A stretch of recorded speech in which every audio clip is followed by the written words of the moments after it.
distinguished guests, ladies and gentlemen, dear friends.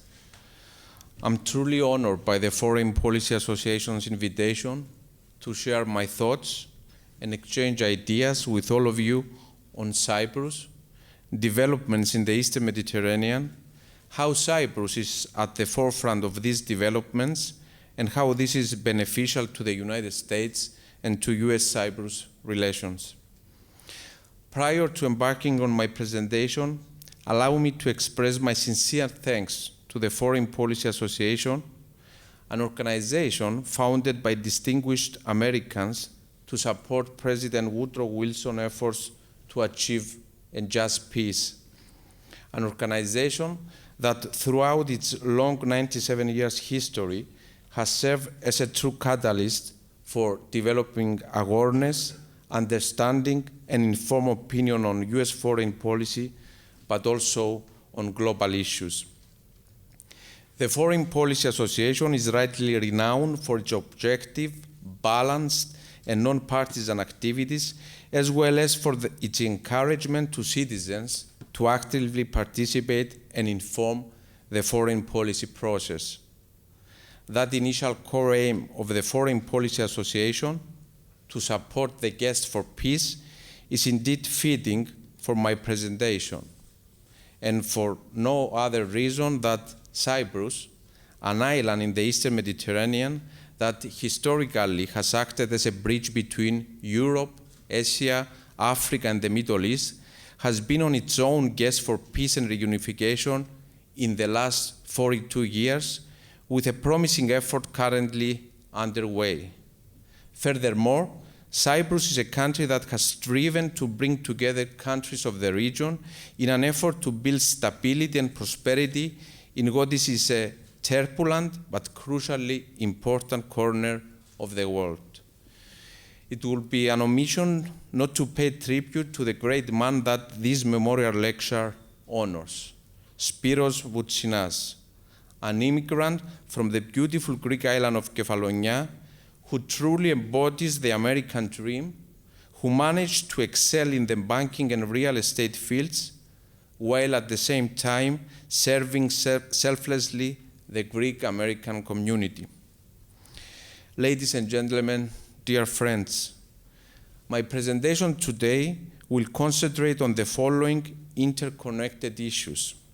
First, the Cyprus problem and the latest developments, the multifaceted Cyprus foreign policy and the Cyprus government's efforts to promote peace, stability, and prosperity in the volatile region of the Eastern Mediterranean, and third, developments in the energy sector in the region and how they can act as an incentive and as a catalyst for both of the aforementioned areas.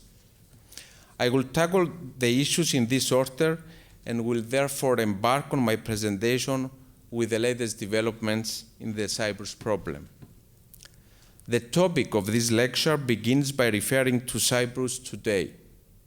Cyprus' long and rich history has certainly been marked by conquerors who have wanted to benefit from Cyprus' unique geographical position at the crossroads of continents.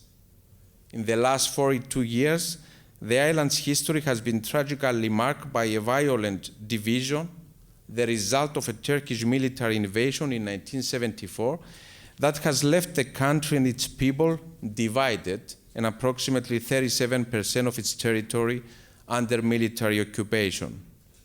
From this point of view, the division of Cyprus is in fact an anachronism, a paradox, if you like, at the heart of Europe. Cyprus is today the sole EU member state with a divided capital. Cyprus has therefore had to master the skill of overcoming hardship. The recent economic crisis that took the island by storm is a prime example of the ability of Cyprus and its people to be resilient in the face of crisis. The European Union's unprecedented decision in March 2013 to use the bail-in tool on Cyprus brought the country's economy to its knees in a manner that can only really be compared to the economic collapse the country faced following the Turkish military invasion in 1974. Yet, despite the many Cassandras and their ominous predictions on the prospects on recovery of the Cypriot economy, the government and the people persevered and showed admirable resilience. Through hard work and sacrifice, Cyprus took ownership and successfully implemented the economic program, turning it into an opportunity for true reform and consolidation of the economy, the banking sector, but also the public sector. 2 years later, Cyprus is registering growth. Its banking sector, despite challenges, has survived and is growing. The government has moved ahead with difficult but much needed reform, and Cyprus has exited the economic adjustment program. Cyprus is in fact now referred to as a model for economic recovery. With the economy on a confident recovery path, the government and President Anastasiadis are focusing their efforts on reaching a comprehensive settlement of the Cyprus problem, firmly based on United Nations Security Council's resolutions, high-level agreements, and the joint declaration of February 11, 2014, between the leaders of Greek Cypriot and Turkish Cypriot communities. A comprehensive settlement that will be fully in line with the European Union law, values and principles, and that will see the evolution of the Republic of Cyprus to a system of a bicommunal, bizonal federation with a single sovereignty, a single international personality, and a single citizenship. Our underlying aim is to have a modern, functional European country that can be an asset to its European and transatlantic partners. Since May 2015, following the choice of Mr. Akinci as leader of the Turkish Cypriot community, negotiations have unfolded in an overall improved, more positive climate. While common understanding has been reached on an important number of issues related to the chapters of governance and power sharing, property, economy, and the European Union, it is important to note, so as to give a clear and accurate picture of the state of play, that there are still outstanding differences in the aforementioned 4 chapters. At the same time, we still have not held any substantial discussions on 2 decisive chapters, namely territorial readjustments and security and guarantees. Let me emphasize that it is crucial to avoid mistakes of the past. We must be well prepared, present to the people a clear plan with no constructive ambiguities and no gaps that will jeopardize its implementation and which will risk the possibility of not achieving a positive outcome in the referenda. President Anastasiadis has repeatedly stated that he believes that settlement in 2016 is possible if all interested parties engage with seriousness, discussing and submitting constructive proposals on all pending issues, refraining from actions that could jeopardize the good climate and that could be interpreted as an effort on either side to score political points against the other. As you all understand, in this process, Turkey's contribution is crucially important. In this respect, we count on the United States' influence on Turkey, and in this direction, we work closely with the US administration, which is taking a keen and active interest in the efforts for reunification. We know that the United States impresses upon Turkey that the status quo does not benefit Turkey militarily, politically, or economically, and that there is a significant potential for benefit for Turkey also in case of a solution. We are, at the same time, well aware that Turkey will not decide to solve the Cyprus problem because it will realize the illegality of its presence in Cyprus or the violation of basic human rights of Cypriots. Rather, it will decide to move decisively towards a solution because it will realize the benefits of such a development. And there are many such benefits. A solution will, for example, enable Turkey to claim a much-needed foreign policy success, particularly in light of the collapse of the zero problems with neighbors policy. It will also enable Turkey to be part of the strong regional cooperation that has unfolded in the region, including in the field of energy, but also security. Last but not least, a solution will boost EU-NATO and EU-Turkey relations. Dear friends, the government has worked since day one of assuming office on realigning and reorienting Cyprus' foreign policy. The core parameters of this realignment have been enhancing bilateral and regional cooperation and exploiting the prospects created by Cyprus' unique geographical position. In essence, we have worked hard on demonstrating that Cyprus does not practice a single-issue foreign policy. To put it simply, Cyprus is not just the Cyprus problem. I believe that we have in fact succeeded in demonstrating that stability, predictability, and reliability are inherent characteristics of Cyprus, and we have done so in a concrete manner. We have given flesh and bones to the caveat that we traditionally enjoy close and good neighborly relations with countries in the region that consider Cyprus a well-trusted partner. Moreover, these long-lasting relations and close cooperation provide Cyprus with a better understanding of the political mindset and the sensitivities of these countries, which allows Cyprus to be a bridge and a credible channel of communication between the European Union and these countries. In fact, given the very close relationship between Cyprus and Israel, as well as with the Palestinians, Cyprus has acted as a strong proponent for stronger EU involvement in the efforts to revitalize the Middle East peace process, fully cognizant of the catalytic effect it will have for Israel, for the Palestinians, the region, and indeed the world. A dimension of this role Cyprus is playing is a key involvement in the international efforts to combat terrorism. Cyprus has steadfastly supported from the very beginning the coalition against ISIS. Cyprus is well aware that cooperation and solidarity by the international community against these threats is crucial. At the same time, the trilateral cooperation mechanism Cyprus has initiated in the region provide ample proof of Cyprus' valuable regional role. On the initiative of Cyprus, 4 trilateral mechanisms have materialized, including key players in the region and a second EU member state, Greece. I'm referring to the trilateral cooperation between Cyprus, Egypt, and Greece, between Cyprus, Israel, and Greece, between Cyprus, Jordan, and Greece, as well as Cyprus, Lebanon, and Greece. The common denominator for the countries that participate in this cooperation mechanism is the understanding that these arrangements could serve as a model of regional dialogue, contributing to the consolidation of peace, stability, and prosperity, but also acting as a tool for achieving greater understanding and cooperation between the countries in the region and between the region and the rest of the world.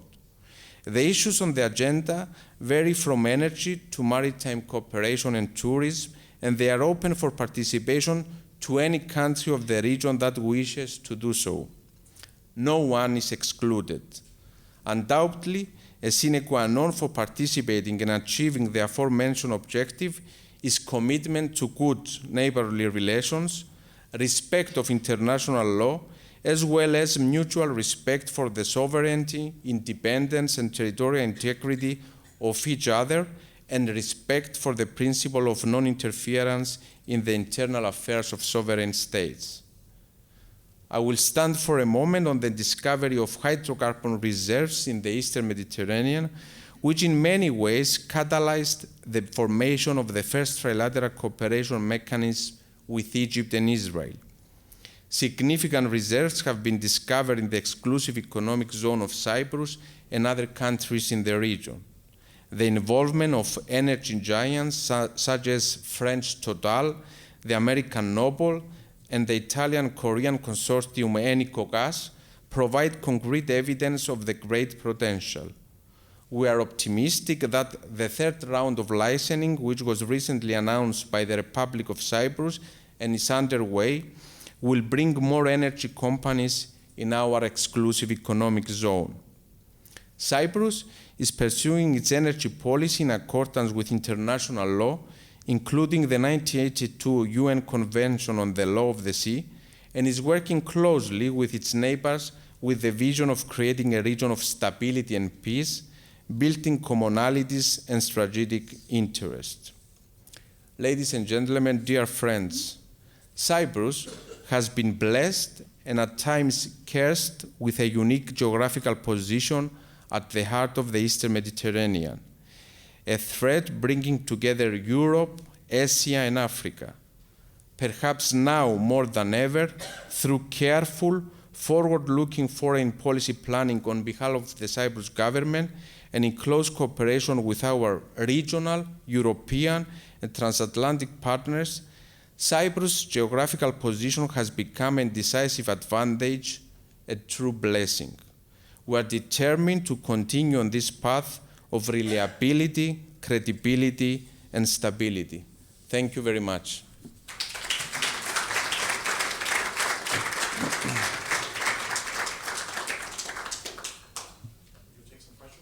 Yeah, if any. Yes, you're very diplomatic, of course, but the essential issue is the oil development that's coming in, the $23 billion that it would bring to you directly in the region more generally. Can you comment more specifically on what your anticipation is as to whether Russia will block it and whether it can block it, and also how that will affect their relations with Turkey? As you know, there is a dialogue undergoing between all countries in the region on the energy sector. Especially with Egypt and Israel, actually the energy sector, it was the reason why we came together.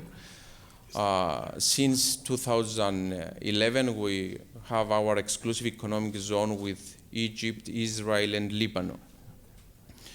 Turkey, we know that is interesting about the energy reserves in the Eastern Mediterranean. You know, they have also for the internal market of Turkey, but also Turkey is aspiring to becoming an energy hub for Europe. We already have been approached by 4 Turkish companies, including a public Turkish company, energy company, asking for possible cooperation. We are open of discussing such a possibility, but only if we have a solution of the Cyprus problem. As you understand, without a solution of the Cyprus problem, without Turkey recognizing the Republic of Cyprus, it is not possible to discuss on possible energy cooperation. If you comment on the role of Russia in the mix as well. In the energy sector. Until now, in our exclusive economic zone, we didn't have a bid from a Russian company. Until now, we had 2 licensing rounds. Now we have the 3rd one, which is going to complete it on July 22. Until now, as I told you, on the first 2 rounds, we didn't have a Russian interest. Not in Egypt, not in Israel also, neither in Israel. What a great interest for our region is coming from the European Union. As you know, they are looking for an alternative energy corridor for Europe. So there is a great interest from the Commission. The Commissioner Šefčovič, who is dealing with the issue, he visited all countries of the region. They are looking forward for possible cooperation because you understand if all countries come together, it's going to be, the possibilities are going to be much better for Europe. We have some interest from European countries that they express interest to buy from the region. And we're going to wait to see what is going to happen with the 3rd round. As you know, the biggest field in the region is in Egypt exclusive economic zone, the so-called ZOR findings from ENI, the Italian company, and it's 6 kilometers away from our exclusive economic zone. That was one of the reasons that we decided to move ahead with the 3rd licensing round.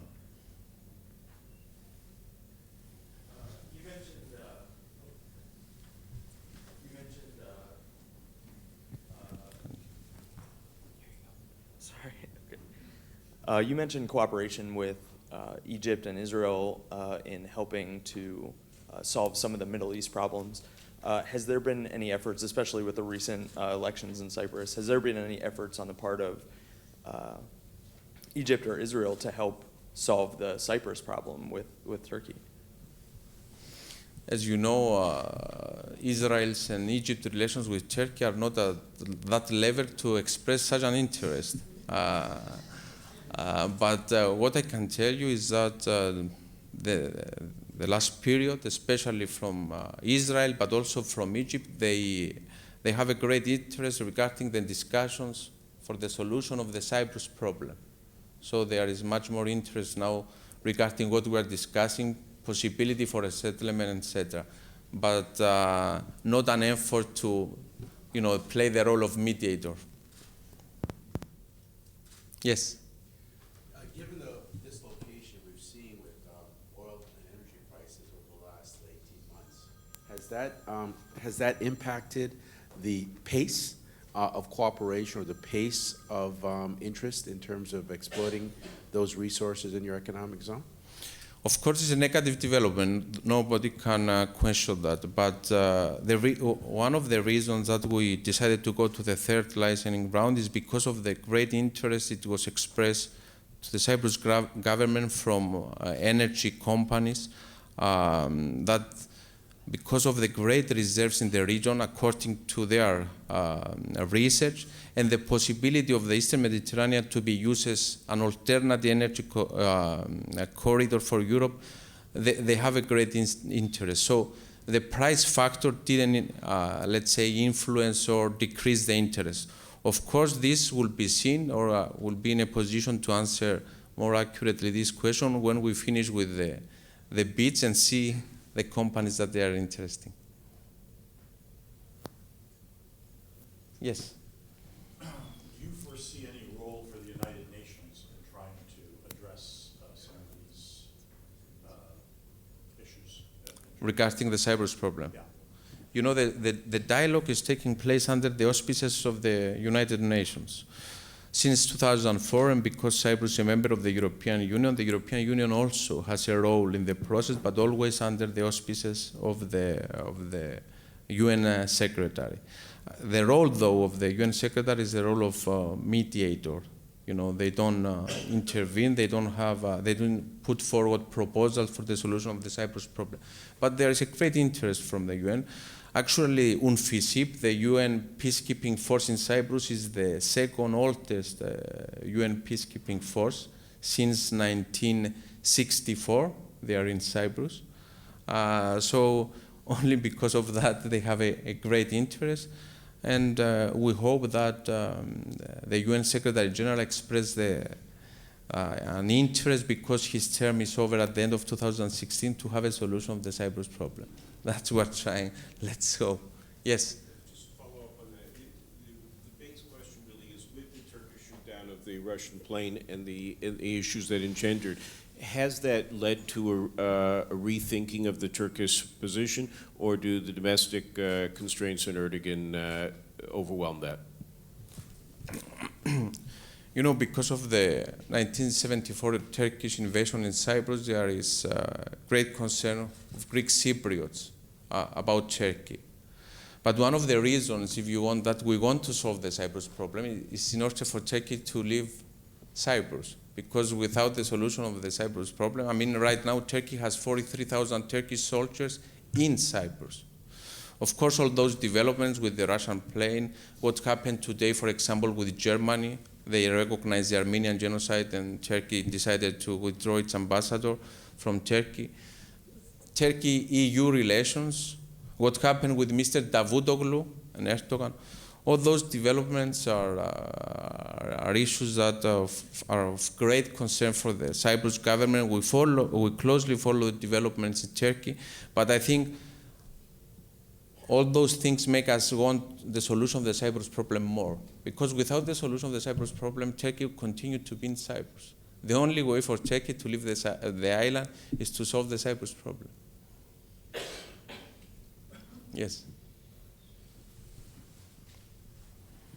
With respect to the pipeline, the possible pipeline project between Israel, Cyprus, and Greece, from what I've read, it seems geographically a bit complicated from an engineering perspective, and of course, quite costly. There are other alternatives, LNG or pipeline project to Egypt. But my question is, obviously the distance between Cyprus and Turkey is quite close, and is a discussion of a possible pipeline anything that is used as a potential carrot in the context of the negotiations, or is the energy issue pretty much removed from those discussions? We're exploring all possible options. The one is pipeline from Israel to Cyprus and then to Greece, an LNG to Egypt. LNG in Cyprus is still an option, depending always on the reserves of the region.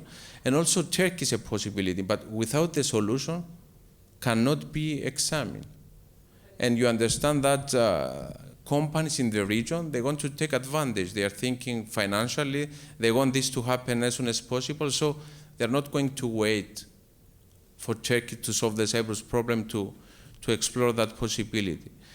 Regarding the Israel, Cyprus, Greece, I don't know if you're aware, there is a study that is preparing now from the European Commission to see if it's feasible economically and if it's viable economically. But also, as I told you, we don't exclude any possibility. For us, all options is possible, including Turkey, only if there is a solution to the Cyprus problem. Just as a follow-up, I'm just wondering, is the possibility of a pipeline anything that's being used in the context of the peace negotiations as an additional draw for them to come to the table and on some of the key issues? The energy issue is not on the table of negotiations. The only relation of the energy developments with the Turks is that there is an incentive for Turkey to solve the Cyprus problem. Because as I mentioned before, Turkey will not solve the Cyprus problem because they will recognize the legality of the occupation. Turkey will solve the Cyprus problem if they see benefits out of a solution, benefits for Turkey. And the energy issue is one of the incentives that a rational thinking Turkey can understand and proceed with the solution of the Cyprus problem. Yes? We're a little bit concerned about the possibility of an Israel-Turkey pipeline. And if that happens, it would isolate the incentive that you're talking about in terms of an incentive to Turkey. So what is your situation today in regards to what we are hearing, that there is a close possibility of an establishment of an Israel-Turkey pipeline? First of all, I will say that we are fully informed from the Israelis regarding the discussions with Turkey on possible, let's say, rapprochement between Ankara and Jerusalem. Last week, for example, President Anastasiadis was in the phone with Prime Minister Netanyahu, and he was informed of the latest developments. It is clear from the Israeli side that whatever is going to happen, whatever the outcome of the discussions will be, it will not influence in any way our strategic relationship with Israel, because it's a strategic relationship. Concerning now the possible energy cooperation between Turkey and Israel, all of them, they know that the possibility through Cyprus, either through our exclusive economic zone or through the island of Cyprus, it will not be a possibility if we don't have a solution of the Cyprus problem. There is no other way for the pipeline to go from Israel to Turkey. The other option is if it's go through Syria. I don't know if this is an option.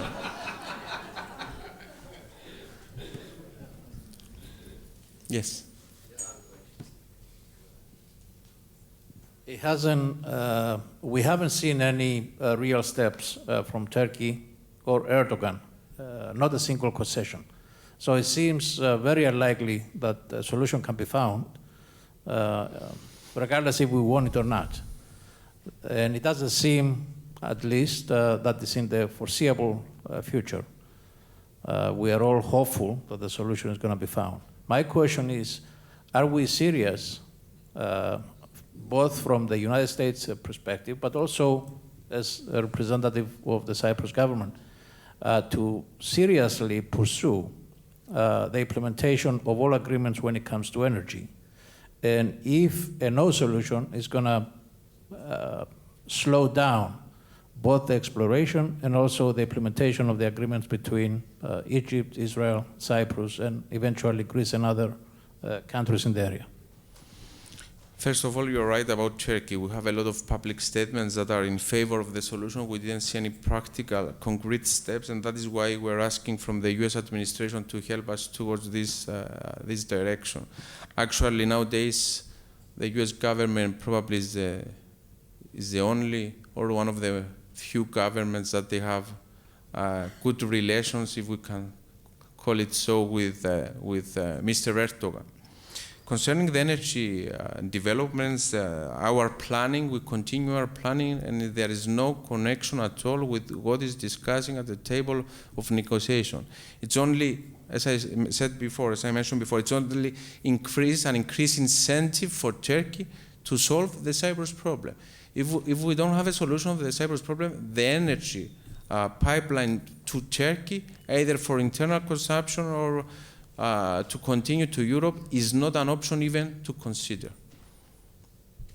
Yes? Yeah, can you comment on your tax treaty with the United States and the advantage of America setting up companies in Cyprus to conduct international business? We are trying to have an agreement with the United States and able double taxation. We don't have one now. It's difficult. I don't see it happening with this administration. Let's hope that with the next administration, it's going to happen.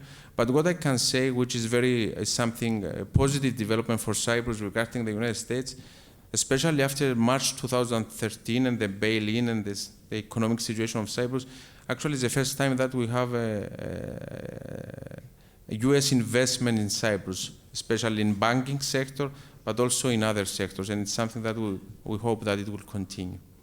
Such an agreement is going to be another incentive for more investments. Yes? Regarding the banking sector, would you comment on the role of foreign deposits? I'm thinking actually about Russia.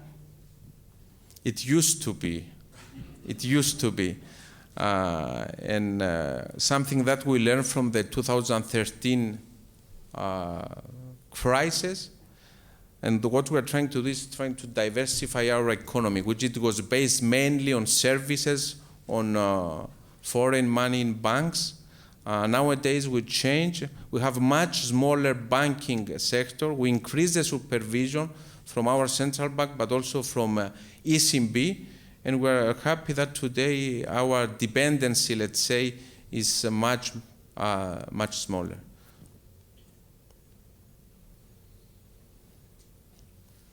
Okay. Well, I think you have exhausted our questions. Thank you for your candid response. And we're going to have a reception in the back of the room if anyone has follow-up questions. Thank you again. Thank you very much.